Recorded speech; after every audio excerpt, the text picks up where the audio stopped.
ഈ സംഭവത്തിന് ഈ സ്ത്രീയുടെ ആൺ സുഹൃത്ത് എന്ന് പറയുന്ന ആളുടെ രാഷ്ട്രീയം നോക്കാൻ വേണ്ടിയിട്ടല്ല ഞാനിവിടെ നിങ്ങളെ കാണാൻ ഉദ്ദേശിച്ചത്. അത് പ്രസക്തമായിട്ടുള്ള കാര്യമല്ല. ആ സംഭവമാണ് പ്രധാനപ്പെട്ടത്. രാഷ്ട്രീയം ഏതാണ് എന്നത് പ്രസക്തമല്ല.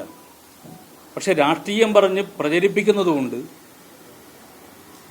അത് പറയുന്നു എന്ന് മാത്രമേ ഉള്ളൂ. അത് വളരെ പ്രസക്തമായിട്ടുള്ളൊരു കാര്യമാണ് എന്നുള്ളതുകൊണ്ടല്ല ഞാനത് പറയുന്നത്. ഒന്ന് ഞാൻ പറയാം, ഇദ്ദേഹം CPM-ഉമായിട്ട് ബന്ധമുള്ള ആളല്ല. അയാൾ കോൺഗ്രസിൻ്റെ കുടുംബത്തിൽപ്പെട്ട ഒരാളാണ്. ഈ സംഭവം നടന്നപ്പോൾ കായലോട് വിചാരണ നടക്കുന്നതിനിടയിൽ ഈ ആൺ സുഹൃത്തിനെ ഭീകരമായി ആക്രമിച്ചതിന് ശേഷം ബന്ധുക്കളോട് വരാൻ വേണ്ടി പറഞ്ഞു. അങ്ങനെ വരാൻ വേണ്ടി ബന്ധുക്കൾ വന്നു. ഒപ്പം വന്നവർ കോൺഗ്രസിൻ്റെ ആ പ്രദേശത്തുള്ള പ്രധാനപ്പെട്ട പ്രവർത്തകരായിരുന്നു, നേതാക്കളായിരുന്നു. അതിൻ്റെ കൂട്ടത്തിൽ കോൺഗ്രസിൻ്റെ വാർഡ് മെമ്പർ ഉണ്ടായിരുന്നു.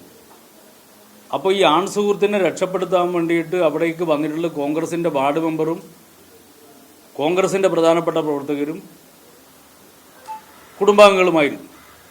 അവരെല്ലാം കോൺഗ്രസ്സുകാരായിരുന്നു.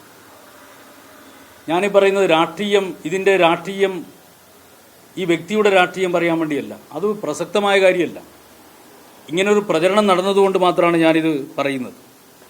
യഥാർത്ഥത്തിൽ എന്തുകൊണ്ടാണ് ഇത്തരമൊരു സംഭവം ഉണ്ടാകുന്നത്, ഉണ്ടാകാനിടയായിട്ടുള്ള യഥാർത്ഥ വസ്തുത എന്താണ്?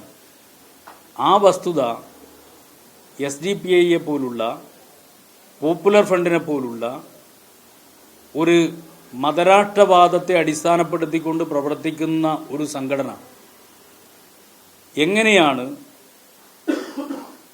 ജനാധിപത്യ വിരുദ്ധമായി